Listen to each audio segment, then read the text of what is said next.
How to check watch history on Facebook. If you find this video helpful, be sure to drop a like and subscribe. But anyways, getting into it, it's very simple to go ahead and do this, and you can do it on anything you're using. So all you want to do is open up your Facebook application, then go over to the top left where it has the three lines, then go to settings and privacy, then click settings, which is the first option anyway.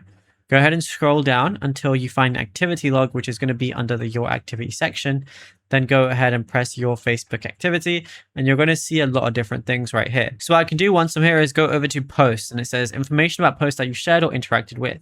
Go over to that, and it's going to show anything that I've watched or anything like that. And if I want to go ahead and view it, all I got to do is just go ahead and simply just click on it, and then it's going to allow me to view that video or reel as well. But yeah, you can go back as however many dates you want, and you're going to be able to see all of the videos and reels that you want. And yeah, it's literally as simple as that. There's nothing else to it. If you want to delete anything, press these three little dots and then press delete as well. So you can do that for however many you want as well. Then they'll be up in the recycling bin.